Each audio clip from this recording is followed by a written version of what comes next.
I woke up at 4 a.m., packed my gear, and crossed the border into China, all for one reason. I wanted to see how well I could do in that platform. What I didn't expect was to end up breaking records in my own weight class, beating all the other women that were competing with me on that weekend in points, and ending up in a podium alone by myself. That was a little bit weird, but I'll explain more about the podium later. So this was the China Strongest Warrior competition. I joined at the end.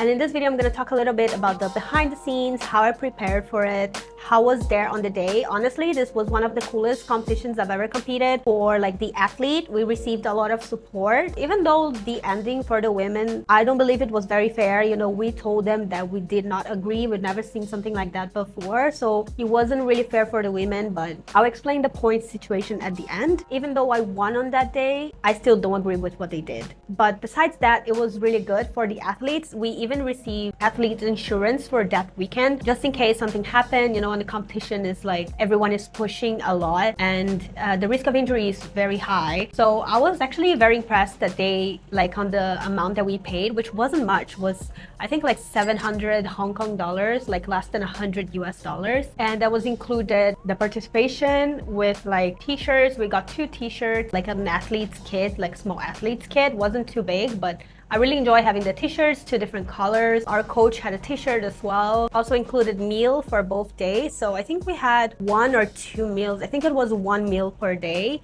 there at the space that we were. The space was really cool. It's a really big gym. So they had like indoor area where we could rest and had aircon, which was very nice because it was so hot.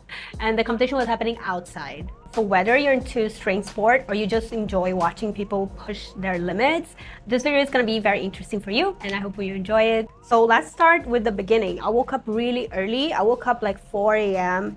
on that day. I had already packed my gear, so that's like a really big tip. I think everyone should do it. If you're waking up early that morning for a competition, make sure everything's prepped the day before. I usually would do a list on my phone of like stuff, like during my day, I would think about it, and then I would remember something like, oh, I cannot forget this. So I would add on my phone like a list, like things to bring to China or for the competition, right? So I would usually do that to make sure, even obvious stuff, because sometimes you're so focused on the details, like this little accessories, and then you forgot something like really basic, like a belt or, you know, whatever. So I wrote down everything, packed everything the day before in a bag. I actually was carrying like 3 different bags because one bag was like just my gear for the competition. One bag I had food because I had never been there before. I live in Hong Kong, so I went to the border through taxi, and the competition was in Guangzhou in China. So I've never been there. I didn't know how the space there was going to be, how this food situation was going to be. In China, the apps are all different. So you can like Uber Eats or whatever. Like the apps are so different, and they're mainly like in Chinese. And all the apps are a little bit complicated because you all have like to sync through WeChat. And my WeChat, I had problem with my WeChat because one of the organizers of the event added me on WeChat, and I think because she was adding all the athletes, WeChat thought that her account was suspicious, and because I accepted her, they blocked my account as well, because I thought like, they thought, I don't know what they thought, like I was a robot or something. So my account was flagged, and then I couldn't use it for a whole week. So that was quite stressful because in China, everything's through WeChat. But it was okay. I didn't really need to use that. I used Alipay, which also works there, I think most of the places, but my boyfriend was there with me, so anything we needed through WeChat, he helped me. So we woke up, I had already packed my gear. 4 a.m. I woke up. I like waking up very early because I get a little bit anxious, and we wanted to be at the border at 6 a.m. So we thought the border opened at 6 a.m. So we agreed with one of our friends that was going with us, Strong Chef, and we were gonna meet there at 6. So I woke up like 4 so I could like shower and change and see if I wanted to eat something, get food from the fridge to put in one of my other bags that I was carrying the food, and had bought already the day before like a bunch of like food like from bakeries. We ordered a sandwich. Did we order a sandwich? Oh no, we didn't because it was too early. I think I bought like something. Yeah, I bought mainly like bread and stuff the day before, and was also carrying stuff to eat throughout the competition, things that I know I like eating. Like, I don't know if I had Fruit Loops, but I think I had some type of cereal and like carb gel, gummies, also Japanese rice balls. So those ones were in the fridge. Those ones were, I like it to eat during like event. So I woke up, did all that, packed my stuff. We got the taxi. The taxi arrived a little bit before 5. So we took the taxi to the border. So the taxi to the border is like almost an hour. Because it was really early, it was a little bit faster. So I think we got there in like 40 minutes. So we were by the border at like 5:40 a.m. thinking that it was going to open at 6. But when we get there, and we're waiting for our friend, and then we find out that that border only opens at 6:30. So we were like, oh. So we had, instead of just like 20 minutes waiting, we actually had to wait for another 15 minutes, just like standing there in front of the gate. They wouldn't let us get close to the door. So anyways, we're just there. Our friend arrived. We were like chit-chatting, talking about the competition, watching the sunrise, and got to China, went through the immigration. It was okay. Like, even though it was empty, it actually took some time because, I don't know, just the process is so slow. You have to fill a border card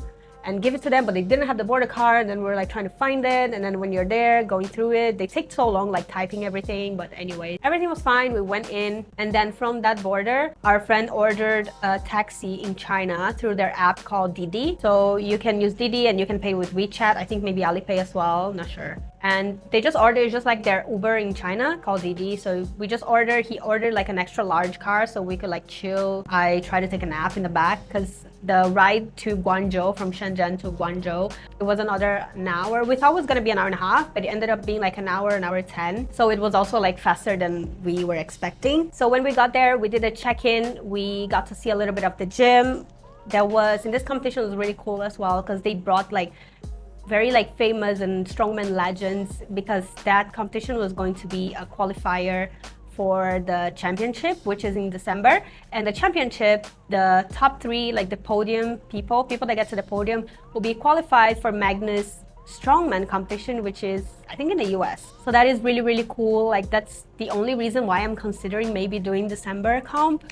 But let's see, I haven't really decided yet. So we get there, we check in, I got my t-shirt, and they took some photo of us to put on their graphics and whatever.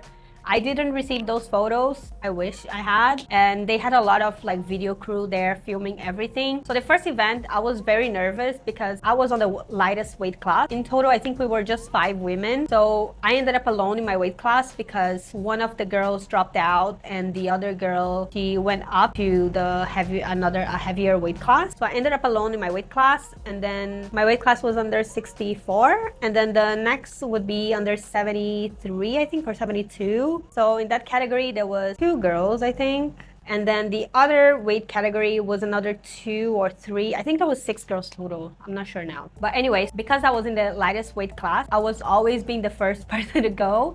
So that was a little bit stressful because, you know, you don't see other people doing. Sometimes I was a little bit confused because the athletes briefing was the night before. And the night before I still had to work, so I couldn't really watch the athletes briefing. So I only had the rules, but you know, sometimes they add details that you can or cannot do on the briefing. Sometimes they change a little bit of the rules. So I was a little bit nervous because, you know, when you're the first one, is the kind of like the worst. It's good because you do it and you're done, but it's the worst because, you know, you're very nervous. Everyone is watching you because they want to see your mistakes, so they don't do that, right? So when you go first, you have more chances of like making a little mistake that can, you know, ruin your time or anyway, something you could have avoided if you come later. You watch that, you avoid that, and then you can like tweak like small details to make you faster.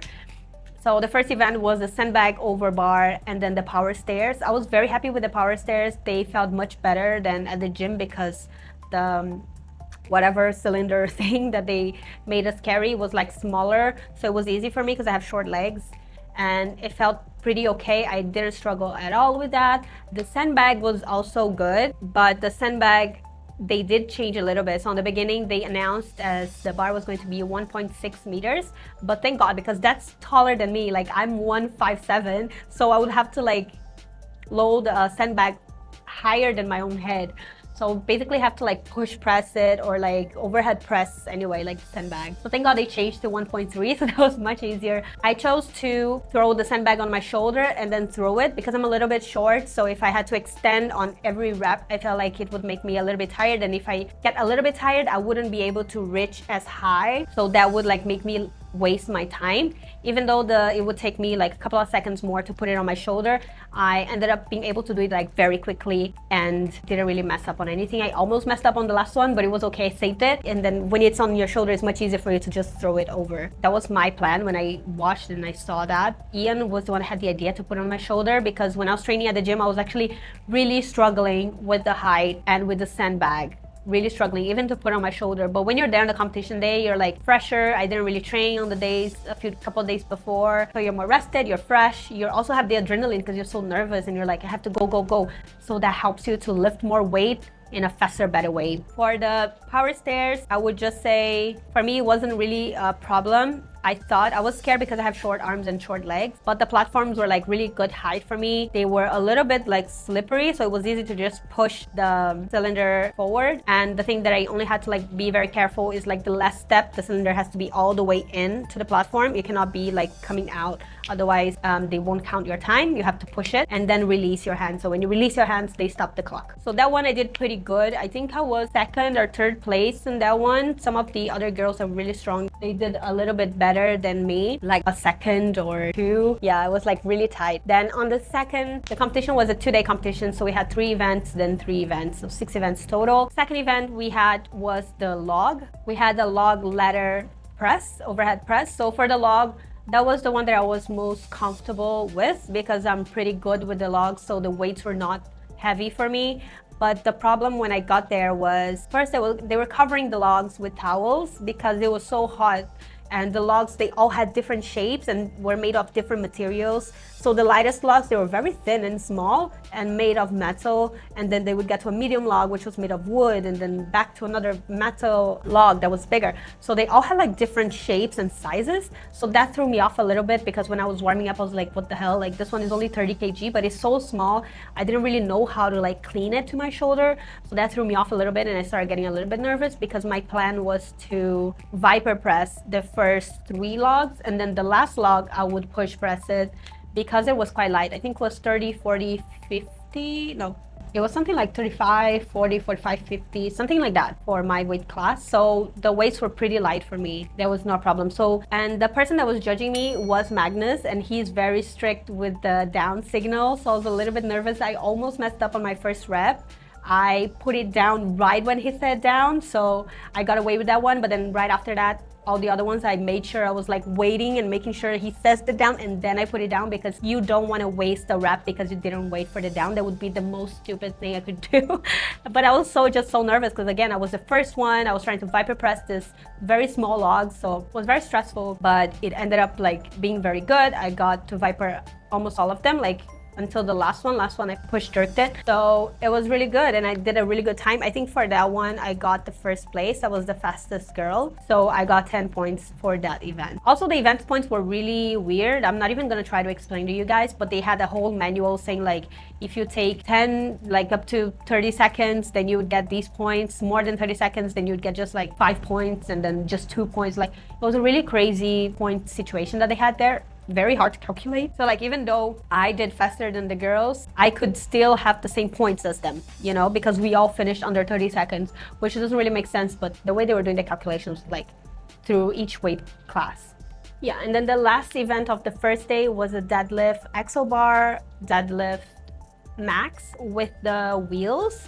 So they had like some really high wheels, but they were like, for me, it was very hard to train for that one because it was the first time I was doing with that height, because it's not a regular deadlift and it's not like the Static Monsters height deadlift that I've been doing over the years, which is like right on my knee, a little bit almost over my knee. My position was being off. Like on the warm-up, I'll start with a position and then go back to a different position. So it was quite difficult for me to train for that. So I was a little bit nervous because I didn't know what I could do. So on the Static Monsters height, which is already like almost over my knee, my max was 205. But from the floor, my max was 143. I think I've done before. I think so, yeah. I don't think I've ever gotten 250 exo bar. I'm not sure, I have to double check. So I was like, well, anything above 150, I'll be happy. So I ended up getting a PR. Yeah, I was very happy with it. I got 160 kgs. Like I said, like other girls got heavier than me because they were all heavier than me. So this one, for the points, they market it as like people in my weight class had to do, to get 10 points, we had to do 155 or more,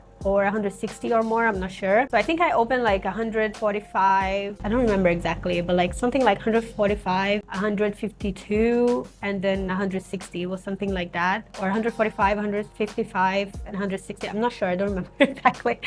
But yeah, I ended up getting it. I was very happy with it. I got another down signal from Magnus, made sure he did the down first. And yeah, that one was like just grit, honestly. Like I don't even know what to tell you, just fucking push it. So that was the end of the first day. We had the meal there, like I told you guys, but I think I ate the first day for the lunch, but I didn't really enjoy it because it was like a burger with chips, and I prefer to eat a little bit cleaner when I'm competing. I don't want to feel like sick and heavy. So I ate on the first day, but then on the second day I skipped the meal I gave to my friend. So we went back to the hotel. We stayed in a really nice hotel. What was it? Was it the... I forgot the name of the hotel we stayed. I'll put here if I remember, if I find it. But Sheraton? I think it was a Sheraton. Yeah. Oh, the room was so nice. Had a bathtub, had a shower. We had an indoor pool. They had a sauna. So we used everything. We went to the pool, and then I went to a little bit of sauna, and then we ordered food in our room. Our friend was smarter. He ordered the food before we went to the pool because he knew it was going to take long. So he already scheduled his dinner. We didn't do that, so we ended up going back and we had to wait for like an hour for our food to come, which I think takes a long time. Why does hotels take so long to cook us food? Like restaurant, we get the food in like 20 minutes.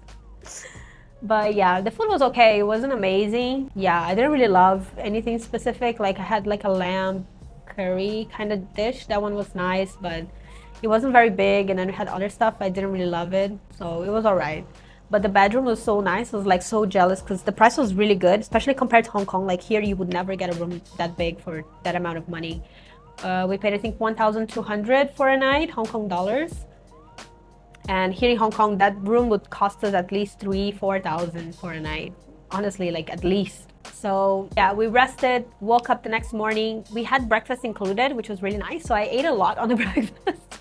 I ate a lot because I knew later I wasn't going to eat much. Also, most of the food I brought, we had already eaten them. So I didn't have a lot of snacks and food left to take with me. So we had breakfast there, got a taxi, packed our stuff again, and took all of our luggage back to the competition. It was only like a 20 minutes away from the competition area. So on the second day, the first workout of the second day was a farmer's carry with more sandbag. Yeah, so it was quite similar. We had to like farmer's carry for 5 meters, run, load the sandbags over a bar again, and then back and carry the farmer's carry for the other 5 meters and drop it. That event, I did pretty okay. I don't know if I got the first place, like the fastest one, or I think maybe, yeah. Unfortunately, the girl that was always going with me, so we had always like 2 stations, so 2 people going at the same time. It was always me and this other girl that was 1 weight class above mine. But she hurt her foot on the first event. So like kudos to her because she didn't give up. She didn't just pull out. She kept going for all events, but she was very like debilitated, so she couldn't go too fast. And she also, like, the sandbags were a little bit heavy for her, so she didn't do as well as I'm sure she was planning. So it was a little bit hard because she hurt her foot. She was a little bit slower, so it was hard for me to like know if my pace, you know, I'm better if I know I have to push. Like even though I'm really good pushing myself, if you have someone that is very fast, like right beside you, it's good because you can keep an eye and see if you're, you know, keeping up with them or a little bit faster, a little bit slower. So that was the one thing that wasn't great, because even though I was ahead in points, I was still always being the first one to go. So I had no idea who was like right behind me in points and how fast we were going like against each other. Because usually in competitions, that's what's gonna happen. They will put you with the next person that's like right behind you. But this one's a little bit different anyways. After that, the second event, yeah, so this one, there wasn't much you could like do. I think my tip for the farmers, they allowed you to wear straps, but I opted for not using straps, even though it was quite heavy. For me, it was 110 kgs. And then the sandbag was again, I think 40, 50, 60 kg over the bar. Yeah, but I decided not to use the straps because you would waste time strapping.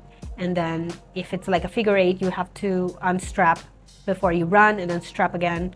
And even if it wasn't figure 8, you would lose weight strapping when you have to go or on the second lap of the 5 meters. So it was just 5 meters, was shorter than what I was training. I was training the 10 like in once. Because they broke it into 5-5, it was actually easier. Just do 5, no, quite quick. Yeah, that was it. Sandbags, same thing I did for the other one, put on my shoulder and threw it over the bar. Then after that, the 5th event was the monster dumbbell. So the monster dumbbells was a little bit stressful. They ended up changing a little bit. So we were supposed to start with 30 kgs. So 30, 40, it was a crazy weight for monster dumbbell. I don't know what they do that.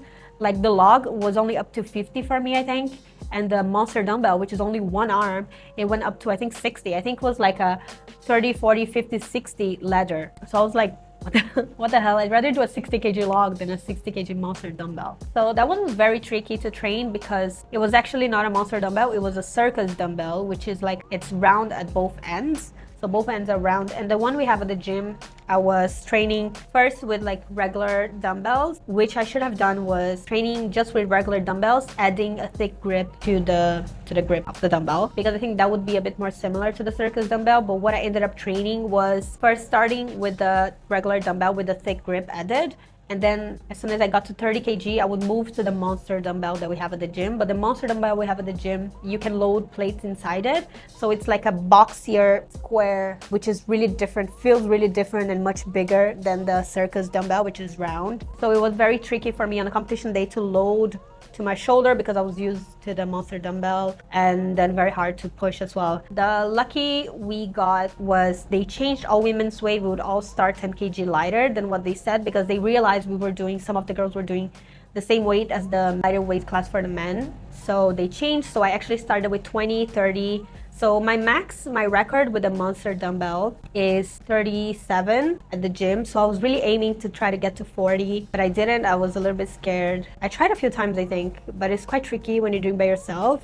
It's quite dangerous movement, I think, if you fail. So on competition day, I was like, oh, maybe with the adrenaline, I can do it. I ended up getting the 20, the 30, but the 40, I tried twice. And it was really unstable here because I wasn't used to how it was round. So I couldn't really find a good position, and then I couldn't really press it. So unfortunately, I didn't get the 40, but it's okay. That was fine. I was already expecting it. I think one of the girls, maybe 2, got the 40. Also for the monster dumbbell, what I realized was I usually split jerk, but I found that my push press was doing really good as well. I got to 35 or 36 push pressing, different than my 37 PR is with the jerk. So the push press feels much more stable, but the jerk does help you a little bit to get a little bit more weight. So maybe if I was training with push jerk, I could have pushed to 40 kgs at the gym at least. But it's okay, I'll try again next time. And then the last event of the day was the stones, of course. There's always some stones on Strongman, and it's always the last one, I think, because of the tacky makes such a big mess. Something that was also very different was the stones that they had there. They were made of different materials than the ones we have at the gym. At the gym, we have concrete stones, and there it was like made of a different material, like really stone, not concrete. So it was much more like, it was very smooth, which can be harder because it's like it's more slippery, especially if you're like sweaty, it's hot, and everyone's like sweating on the stone. But it ended up feeling pretty good. It was fine. We had a really good tacky. So for this one, it's very tricky, the tacky that you get.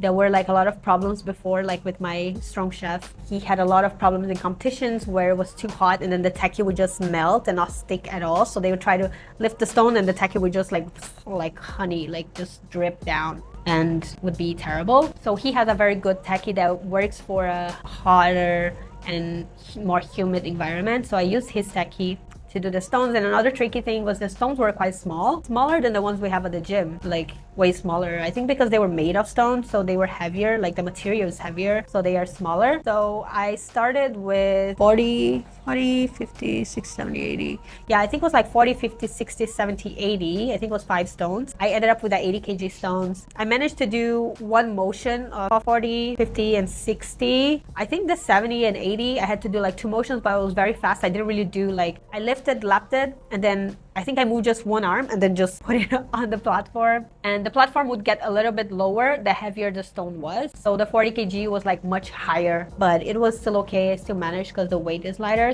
I had a lot of tacky because I panicked when they called my name and I didn't have the tacky yet because we were leaving the tacky outside to warm up. So I grabbed a lot of tacky, and then I had so much tacky, like I didn't need that. I had some extra tacky like behind my hand. That's something you can do.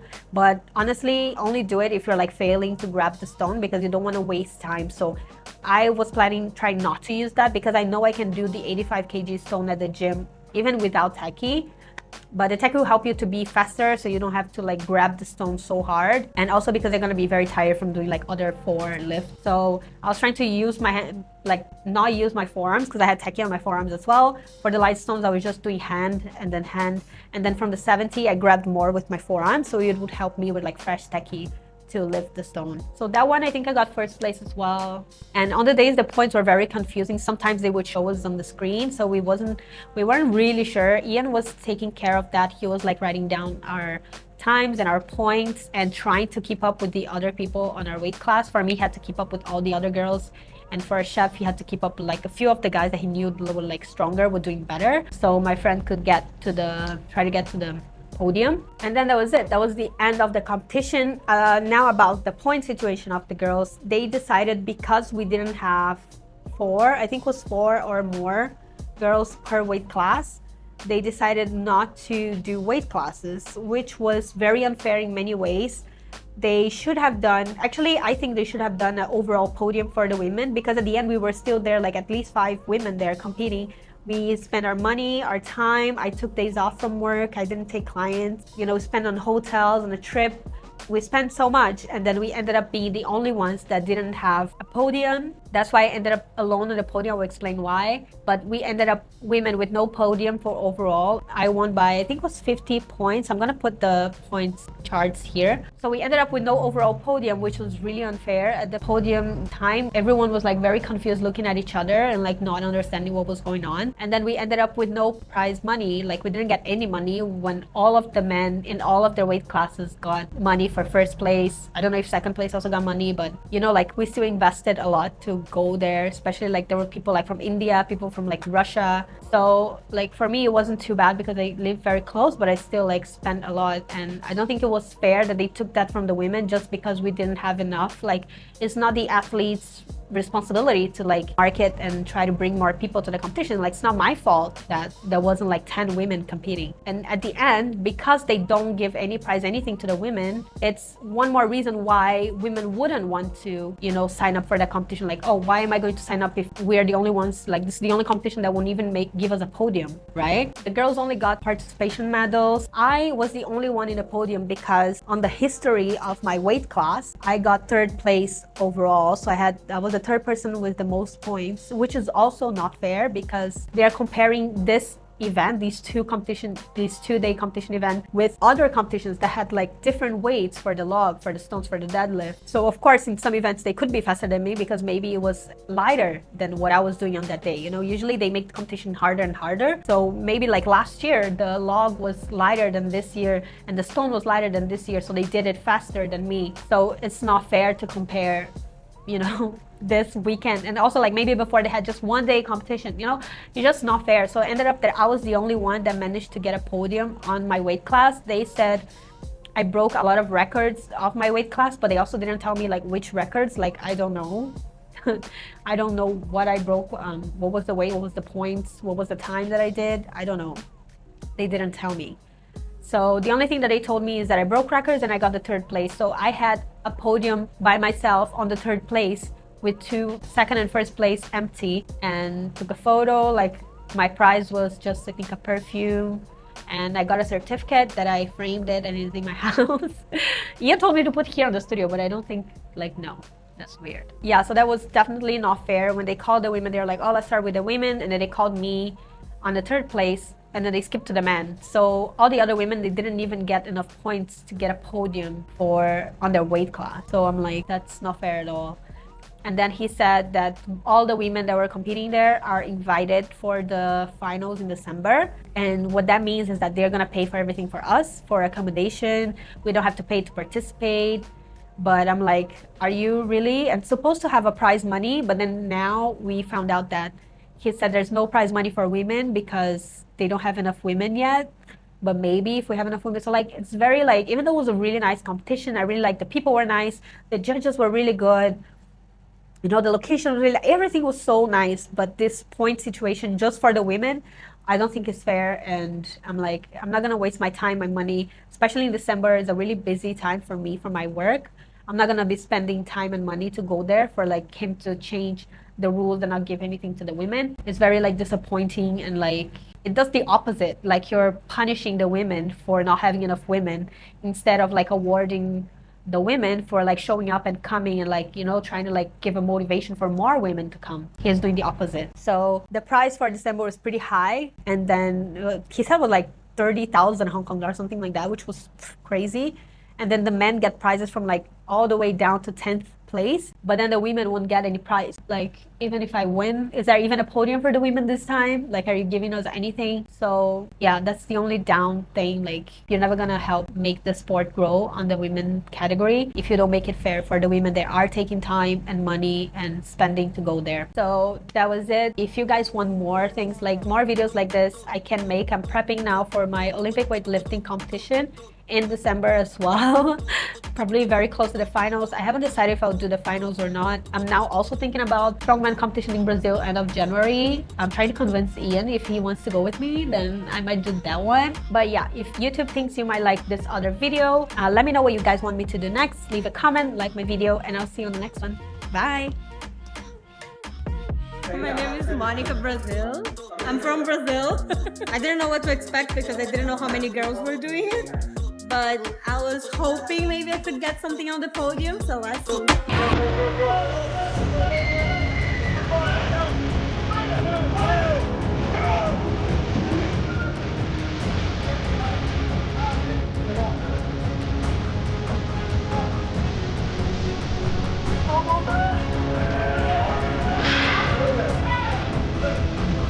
Stop.